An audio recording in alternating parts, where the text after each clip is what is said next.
and your program moderator today. We're really happy that you've joined us. Thank you for taking time out of your day. And this event is hosted by Johnson County Local Foods Wellness Program and our Green Team in conjunction with Field to Family. We're going to have several speakers, and we ask you to, if you can, reserve your questions for the end, and you can actually put them in the chat and I'll be monitoring that. We'll be answering them around 45 minutes after the hour. And contact information is going to be provided in a follow-up along with a quick survey about the presentation. So you can watch for that. So I'd like to go ahead and introduce our speakers. They're going to give a quick wave so that you know who they are, our speakers and featured farmers. And first, Ilsa DeWald, who's our local foods coordinator with Johnson County. She'll be speaking first, and then next will be Jamie Huntley, our health planner with Johnson County Public Health. And very pleased to also have Julia Pasca, communications and outreach coordinator with Field to Family. Our farmers will be Corbin Schultz with Rainbow Roots Farm. And also equally happy to have Molly Schindler with Ecollective Farm. So I'm gonna, again, welcome. If you have questions, you can put those into the chat and we'll be addressing those about 45 minutes after the hour. And I'm gonna turn it over now to Ilsa. All right, sounds good. So first off today, we're gonna be talking about what is a CSA. So some of you may be familiar with the term. It's a term, it stands for Community Supported Agriculture. And the general idea of a CSA is that customers invest upfront with the farm, and in return, they're able to receive typically in a vegetable share, weekly distributions of vegetables that are available that are being grown by the farm. So we have a picture here from an Ecollective share, and you can see that there's a great variety of different vegetables.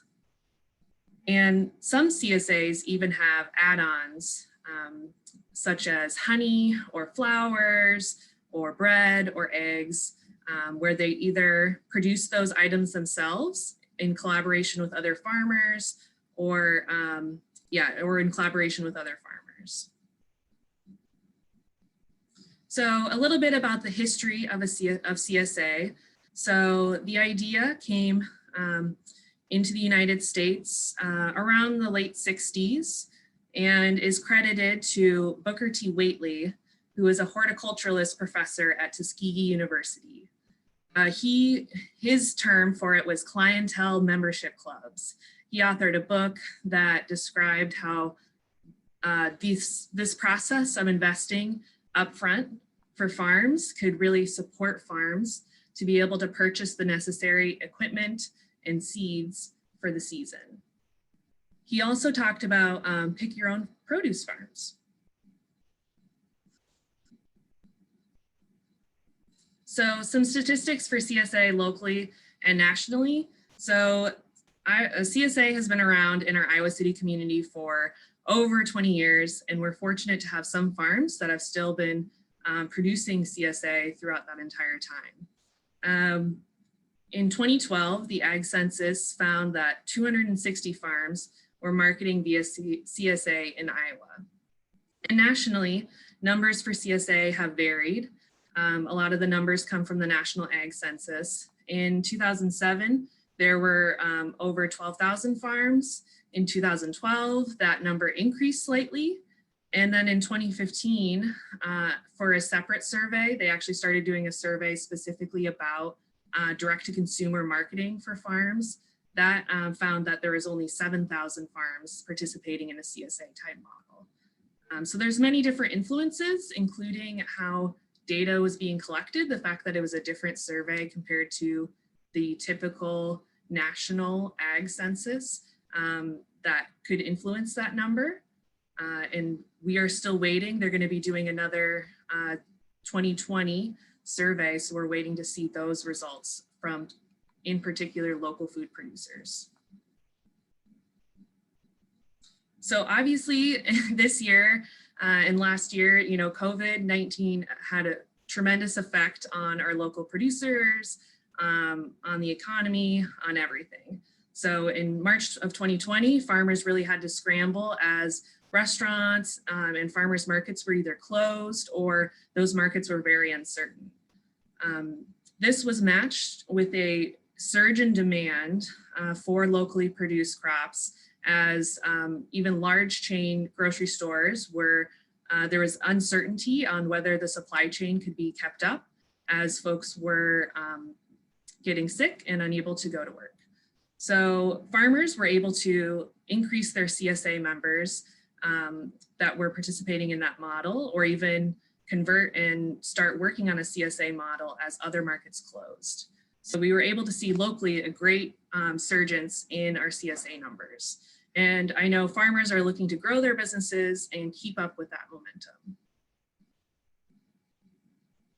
So why might you want to be a part of a CSA? So one thing to keep in mind is how much good it can do for your community, that those food dollars are staying local, that you're able to know and support environmentally friendly practices, and that you're supporting those local businesses' cash flow, making sure that they're able to have the capital that they need to purchase the necessary things for their business, especially when other types of loans and financing might not be available. And now I'll hand it over to Jamie. Thanks, Ilsa. So CSA also has a lot of great things for you. It's a really good opportunity for you to invest in your health. And I know, first of the year, it's good to start on those New Year's resolutions. So it's a good thing to think about here. So you get to know the person who grows your food, which this is a huge plus. Socializing is also good on your health and expanding your circle. I know COVID-19, it's been tough to socialize and get to know new people. So you get to know your farmer here, whether that's in person when you pick up your food real quick or just over email or virtually. You can increase your sense of happiness and well-being by expanding your circle and expand your sense of connectedness to your community.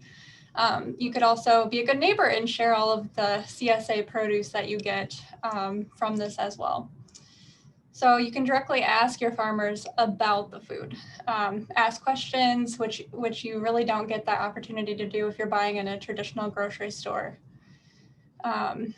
You get to try new vegetables, so you can really mix it up, ditch the vicious cycle of just buying the same vegetables each time you go to the grocery store. You're given a really good amount of vegetables, so you can get creative and try new recipes with. You can eat seasonally. So the Dietary Guidelines of the average American, this is actually just changed to and updated for this year until 2025, but they recommend 2.5 cups of vegetables per day. About 90%, this is kind of interesting, of the US population does not meet those recommendations. So this is just a great way to have those vegetables handy. And so you can reach that recommendation too and feel pretty good about yourself being able to get all those veggies in and know that you're really supporting your body in a healthy way and getting all the necessary nutrients in that your body needs.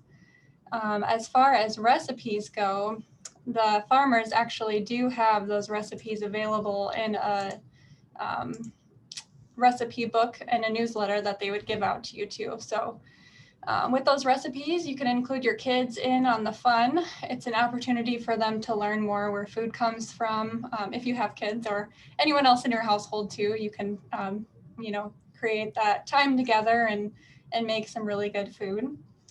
It doesn't have to be anything fancy. So cut up and eat it raw or steam it, bake it with some avocado oil, olive oil. Less is best, usually nutritionally anyway, so you don't have to get super fancy with any of this stuff. All right, next slide, please. Thank you. So CSA vegetables are freshly picked, so they're naturally nutrient dense. So typically they would pick them when they're ripe, which compared to normal grocery store vegetables might not be the case. They could be sitting there picked for months beforehand, even in some cases too. So you make sure that you really get those really good nutrients in those vegetables. So you can also increase the availability So cooking actually decreases some nutrients in vegetables, but it also increases the availability in other vegetables like your red, orange, and yellow vegetables, nutrient-wise. But nothing too crazy to, as long as you're being simple with the way that you're cooking it and baking it, steaming it, those are all really great options too. You do get a lot of vegetables with this, so freezing is also an option and something that, you know, might be a nice option to have, especially because you might have so many vegetables with this too. So you don't have to worry about the amount that you're getting when you subscribe to this. All right, I think that's all for me. So I'm going to bring it on to Julia, and Julia's with Field to Family. Hi, yeah, I'm Julia. I'm Field to Family's Communications and Events Coordinator. I'm just going to tell you a little bit about our nonprofit before I jump into our 2021 CSA Guide, which I want to share with all of you. So we're a nonprofit based in Iowa City, and we're really focused on strengthening our community-based food system. And by that, we mean a local food system that allows people to eat with the seasons, allows farmers to make a living growing food that is good for both people and the ecosystem in which it's grown. So we try to do this by expanding access to local foods in our community and providing education about food systems. In Johnson County and pretty much within 100 miles all around is the region we're working with. And we do this to try to enhance the health of our community in terms of physical health, environmental health, economic health. So we have 4 main programs that we work through. We have our food hub, which procures, aggregates, and distributes local food from small farmers to big wholesale customers, such as the University of Iowa, many of our local school districts, a lot of local businesses. If you participated at all in the online farmers market this summer, which was a partnership with the city of Iowa City, either as a customer or a volunteer, maybe even a farmer, a couple of you on here, you met us through that. That was kind of the first direct to consumer effort that got taken under the food hub after October. We also have a farm stands program that provides fresh local produce and education about seasonal eating to Johnson County community members experiencing food insecurity, a farm to school program that works both on procuring local food for school lunch menus and providing educational programming to students and teachers, and then our certified local program, which provides resources to community members for finding, connecting with, and choosing local food. And of course, as a nonprofit, we always want to thank our supporters, and the Johnson County Board of Supervisors, who we're here with today, is truly one of our greatest supporters, and we could not do what we do without them. We always want to acknowledge that. So back to CSAs. Now you kind of know what a CSA is. You might be starting to think about whether or not this might be the right option for you. And there's definitely a few different factors to consider when you're selecting a CSA. So one important thing to think about is the season. The majority of CSAs, if not all of the CSAs around here, are offering summer CSAs, most of them fall as well, whether that's one that goes from like May to October or 2 separate CSAs. There's a few spring and winter options out there as well, if that's something you're interested in. Location is possibly one of the most important factors as well. There's a few delivery options out there, but for the most part, you're going to be picking up your box of produce every week. So you want to find a location that works with your routine. A lot of farms offer on-farm pickup, so you go out to the farm and see where your food is grown and connect with the farmer in that way, which can be really rewarding and a beneficial way to connect with local food. But there's also a lot of pickups in Iowa City and Cedar Rapids and at other more urban locations in the area. So I'm going to show you a map we created in just a little bit, and that'll help you find a location that works for you. Cost and quantity are also really important. You know, you're going to be making an upfront investment in this farm at the beginning of the season. Usually that's a few $100s, which can definitely be cost prohibitive. And in a little bit, we're going to talk about some accessibility options that are out there as well. But there are some options if you're, let's say, just an individual rather than a family, or you don't feel like you need a full share. There are some farms that offer half shares or shares for individuals as well as full size shares. So that's something to look out for if you're skeptical about kind of the quantity of a traditional full-size share. Some farms also offer the option for you to split a share with like a neighbor or a friend, and kind of split the cost and then pick up on alternating weeks. So that's something you could consider as well. And then once you've kind of narrowed it down to a couple of farms that you think might work for you, I would encourage you to check out their social media, check out their websites, get to know kind of their story, who they are, what are their growing practices, and what do they value, to make sure that you're getting to know a farmer that's gonna, I don't know, provide the kind of experience you want to have. So this is our 2021 CSA guide. I'm going to open it in just a minute. Our certified local program has been putting this out annually since 2019. You can find it on our website, fieldtofamily.org. I just want to preface before I get into this by saying this is the most up-to-date information we have right now, and we are hoping to get updates from farmers to keep this up to date over the next several months. But please, if you're using this to make decisions, I would always check the farmer's website to make sure you're getting the most up-to-date information. So the first thing we have here is this interactive map. You can click around on this to see different locations. You can zoom. Sometimes they go on top of each other, so you might have to zoom pretty far. You can open a full-size version of this. Might actually be better. So we have this resource for you. As you'll see, there's a lot of options in the cities in our area in Johnson and Lynn counties, as well as in some of the smaller towns. We have options in Mount Vernon, North Liberty, a lot of farms in Solon if you're interested in an on-farm pickup. So I would encourage you to click, explore. You can even get like directions from your house. I will point out, just like this one though, there are farms who are still not certain about the exact site of their pickup location. Bountiful Harvest, for example, knows they're going to have one in Iowa City, but they don't quite know where yet. The uncertainty surrounding the Iowa City farmers market is contributing to some of that. So do note that there are a few locations that are just kind of in the center of town that say Iowa City, and those should hopefully get updated soon.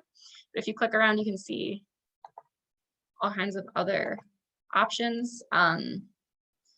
For people who commute, I think this looks like a really promising route along Highway 1 with a lot of farms on the way. There's definitely things in North Liberty if you're going up this way, even north of Cedar Rapids. So I encourage you to spend some time scrolling around on this to find what works for you. Zoom is not wanting me to go back to the presentation. There we go. Okay. That's actually not what I want. Okay. And then we have our CSA Guide Listings. So we have 16 farms who serve Johnson County and Lynn County with CSAs. The seasons, if they have options about sizes, pickup and delivery, if they offer that, and information about their availability. Again, most of these farms are or will be accepting new members this season, but if things close, it may not be updated on here right away. So I would encourage you to scroll through this. You can always do a Control F search for your town, see what comes up on there, especially a few of the smaller towns, West Branch, Hiawatha, Marion, have delivery options, but not pickup options, so they might not be on that map. So I would encourage you to spend some time here learning about different CSAs, reaching out to CSAs if you have questions to find what's going to be the best match for you. And then I mentioned we were going to talk just a little bit about accessibility. So if you're joining a CSA, it's typically an upfront investment of a couple $100s, which is going to be cost prohibitive for a lot of people and really favors affluent people and can exclude people who aren't able to make that upfront commitment or aren't able to make that investment in local produce. And many of our farms in our area are really committed to food access, food security, and food justice. And we want to highlight a few examples, as well as some other options for having a similar CSA experience that's going to meet your budget. At Collective Farm, who we have represented here today, Farmer Molly is going to talk in a little bit about her farm. is a really wonderful example. They offer a sliding scale model for this CSA, as you can see here if our photos aren't covering it for you. That is a really great way to adjust the cost of their CSA based on a person's income and makes it more equitable in that way. There are some other options. I know, for example, Local Harvest CSA is one of the CSAs in the guide. They have a fund that their members can donate to provide shares for low income members. And there are probably other things happening in the community that we don't know about, but look on the website, see what you can find. Another great option is visiting weekly farm stands or pop-ups. A lot of the farms offer kind of on-site stores where you can shop a la carte week after week, and therefore you're not committing to necessarily getting this set share week after week, but you can go and visit, find what works for your budget. A lot of those are also able to accept SNAP, EBT, and WIC benefits. So if that's how you access food, those are great ways to use those to get fresh local options.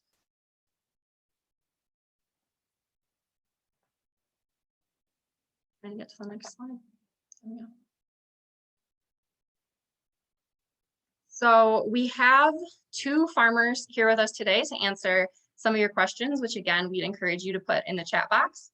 We have Corbin Schultz from Rainbow Roots Farm, and we have Molly Schindler from Eggplant Farm. They're both really great CSA farmers in our area, and we're excited to hear from them.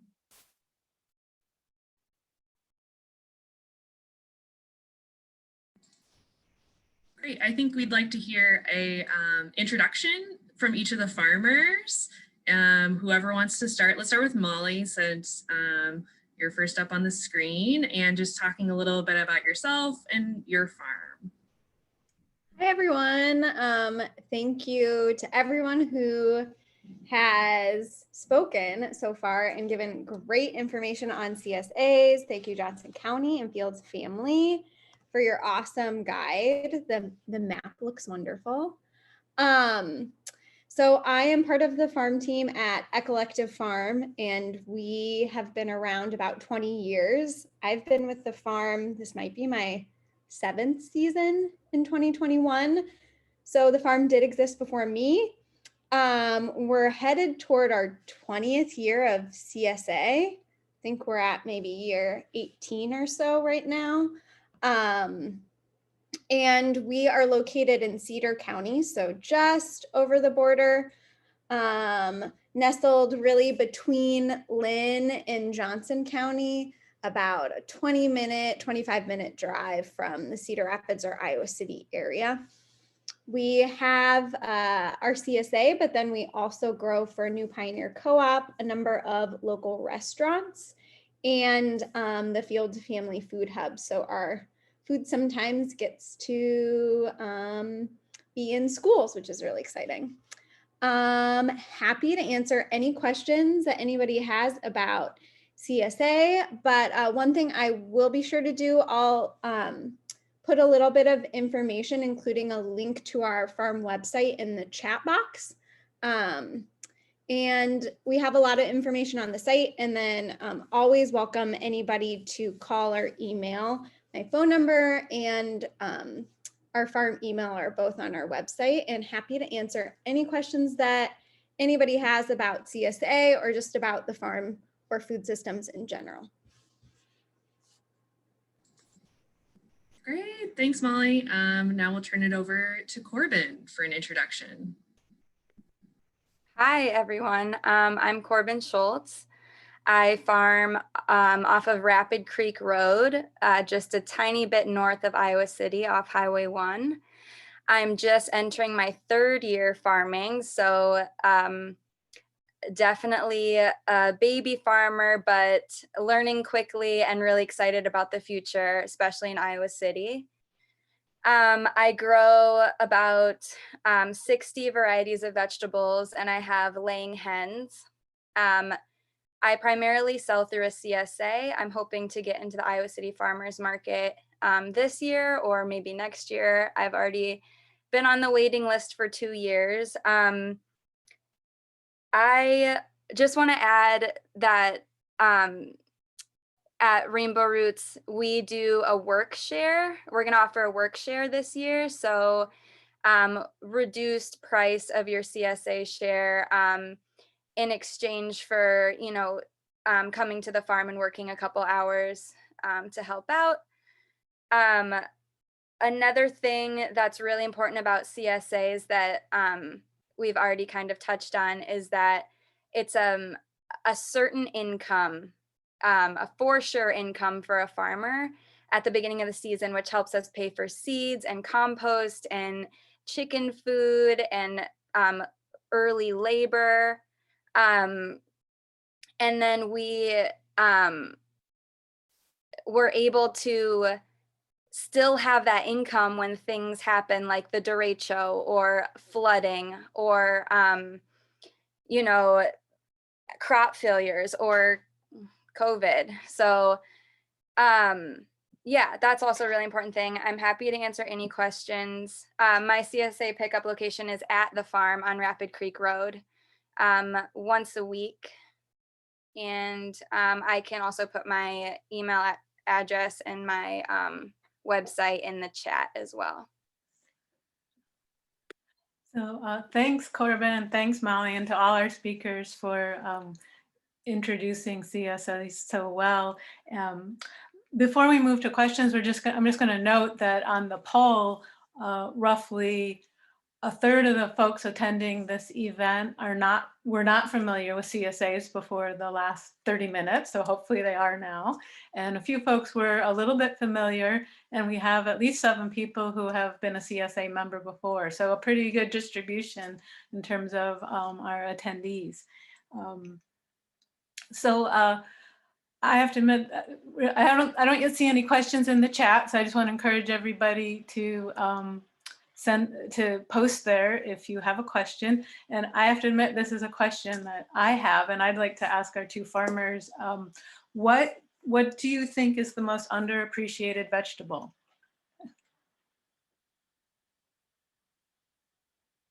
And Molly, do you want to go ahead first? And just remember to unmute. Yep, there you go.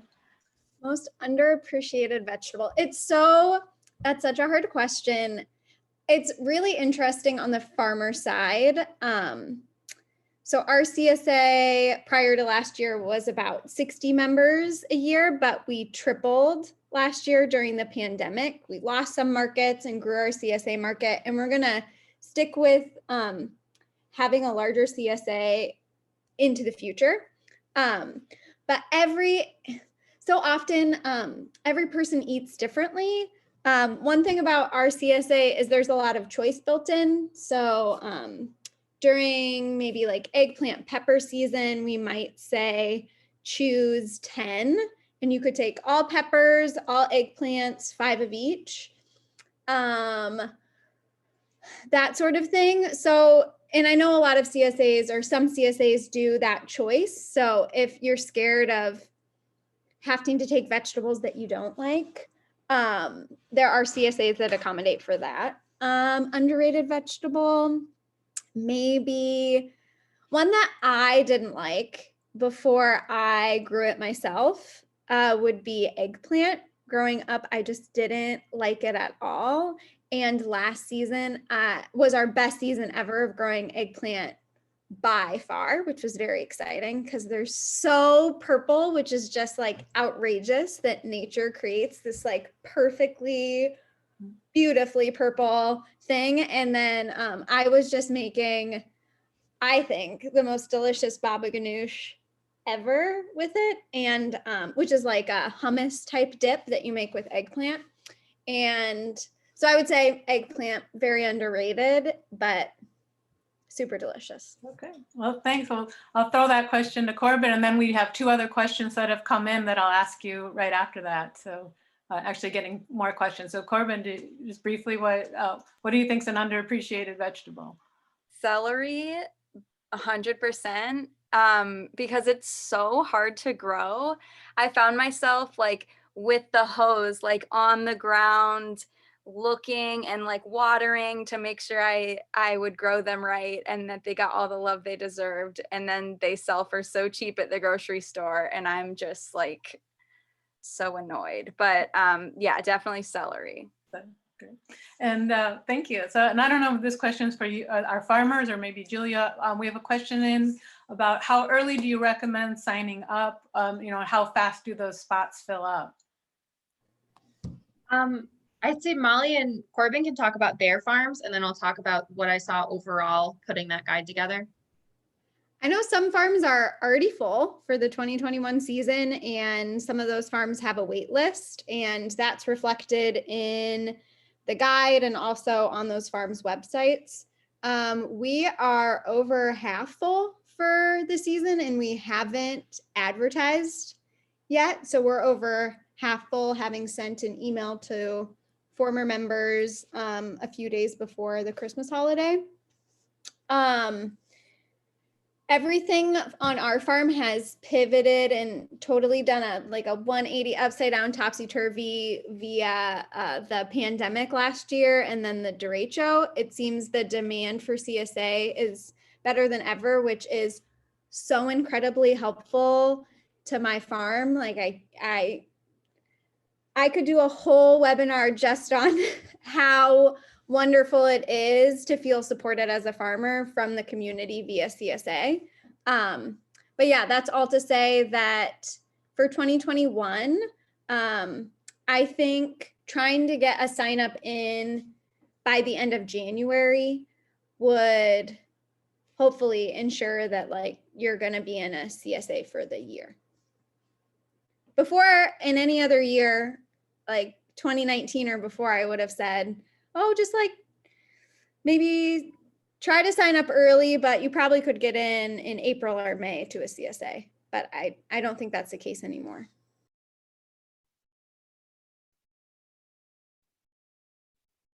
Corbin, did you want to add anything to that, or Julia?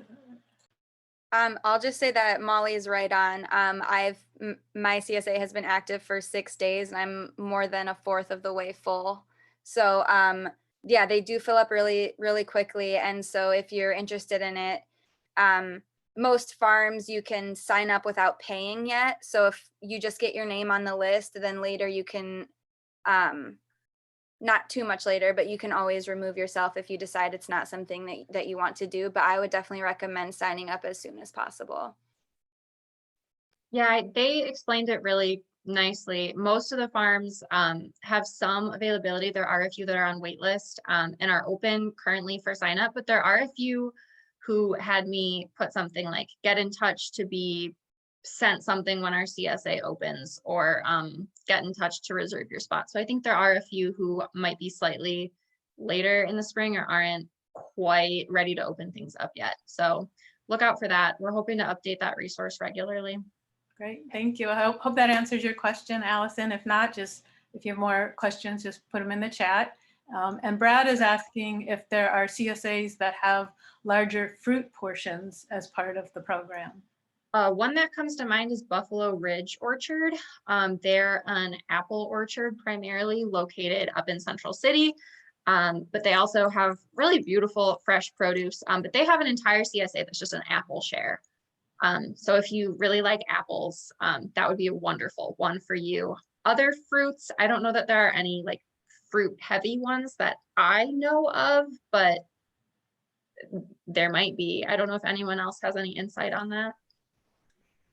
Yeah, I think most CSAs in our area are mostly vegetables, and many locally grown fruit operations are actually U-pick. So there's a U-pick strawberry and blueberry operations in our area.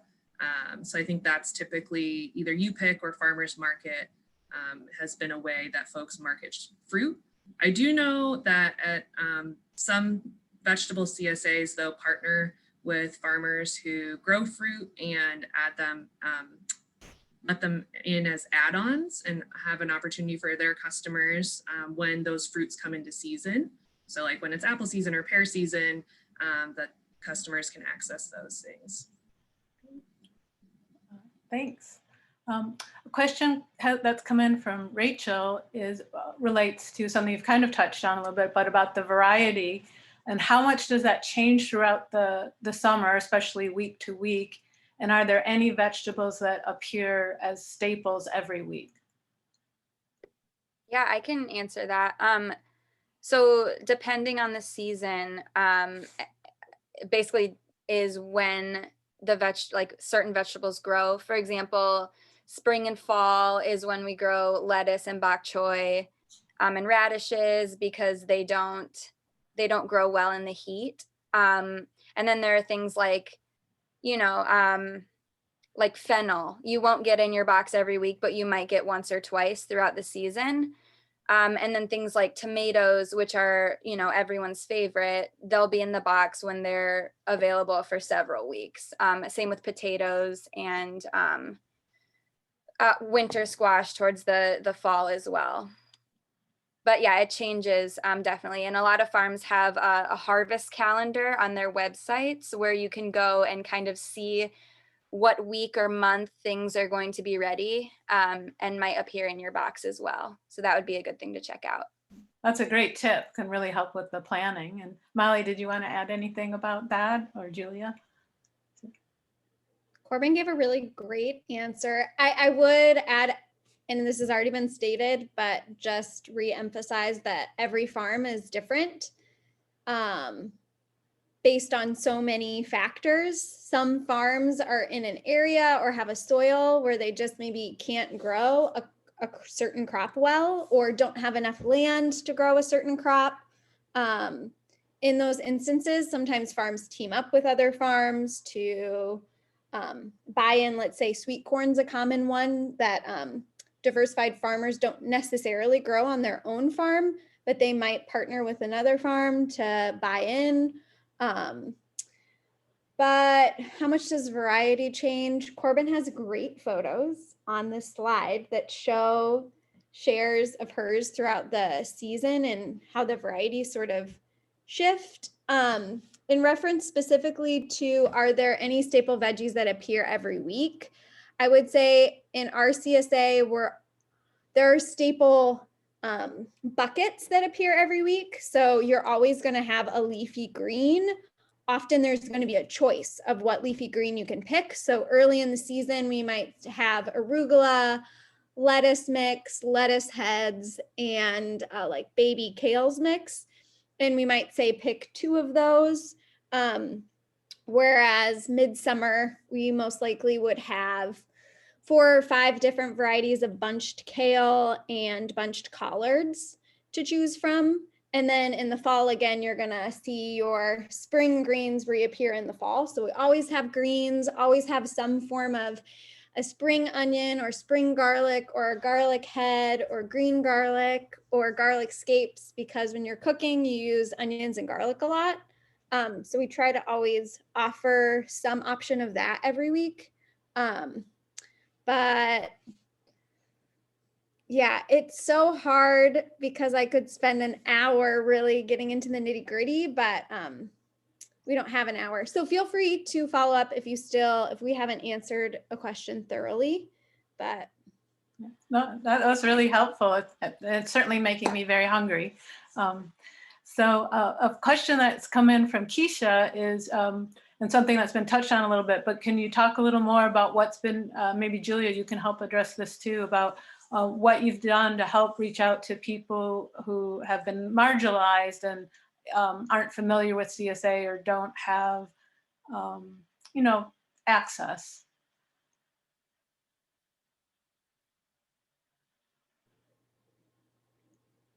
There's always, Keisha, thank you for your question. This is a really great and important question.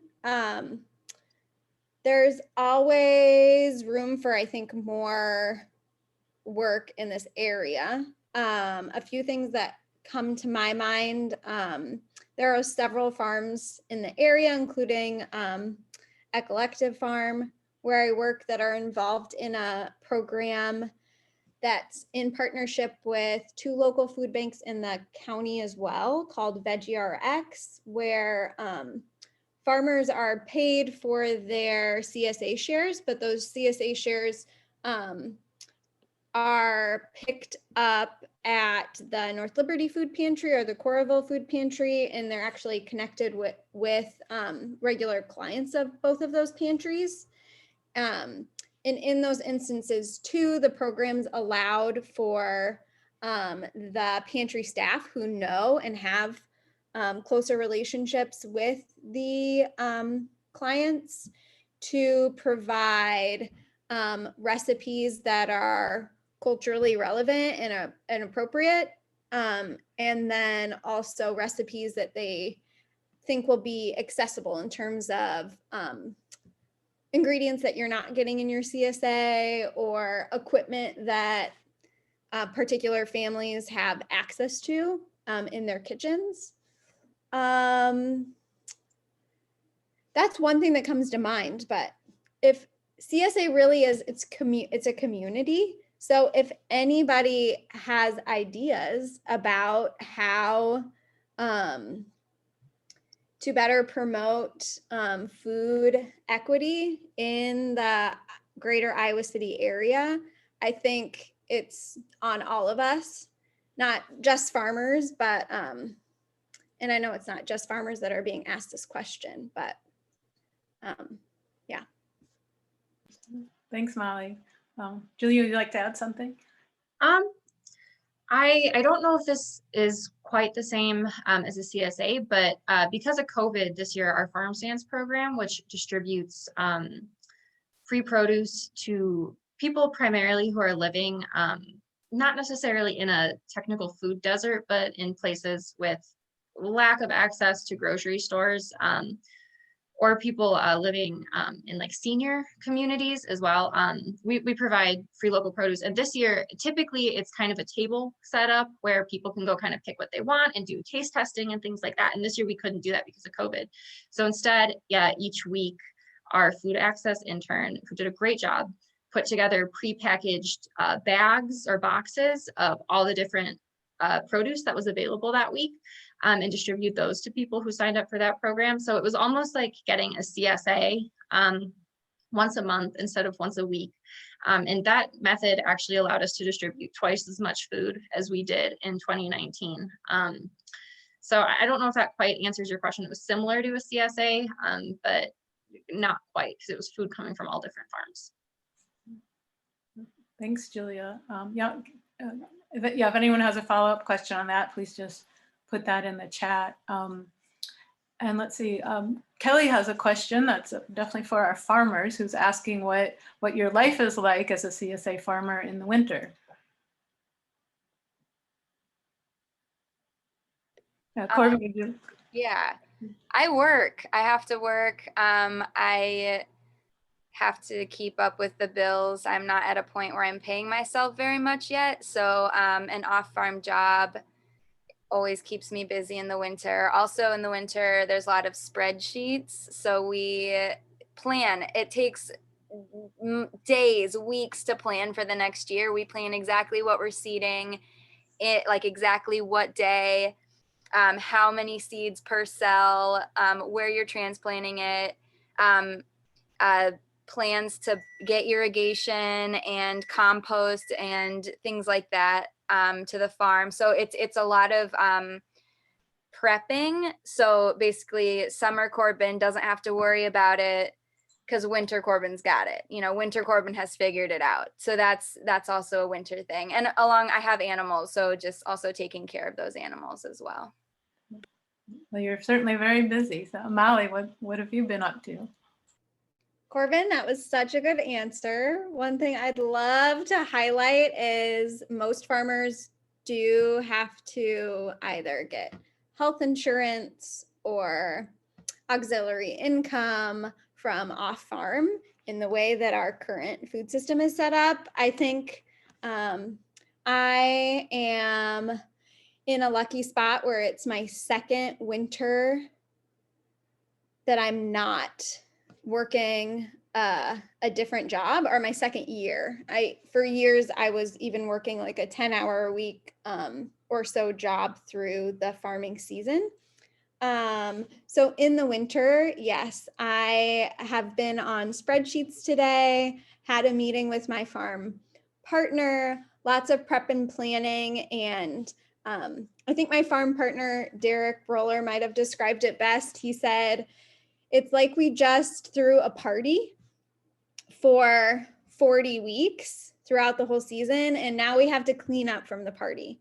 So January means taxes. We had 19 people employed on our farm throughout 2020. So I will make sure the W-2s are done for everybody and that we get payroll all in order. Meetings with our insurance agent happen in January and our accountant happen in January.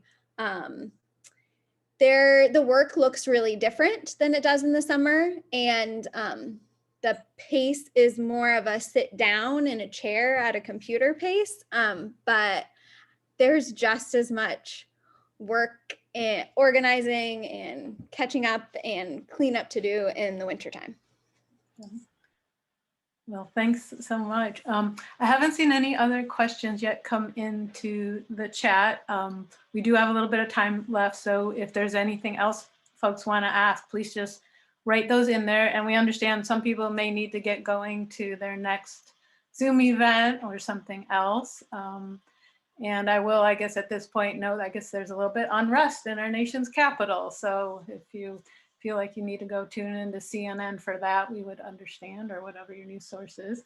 But I just wanted to give a chance to whether Jamie or Ilsa or Julia had anything else they want to add. They're kind of, you guys just unmute yourself and start talking over me. I'll just remind our attendees that we'll be getting an email out to you with some links that you asked about, and also that link to the short survey. So again, even if you have to go now, you'll see that in your email box later. But I just want to really, if any of our panelists want to touch on something that wasn't highlighted yet that you think is important, please just go right ahead.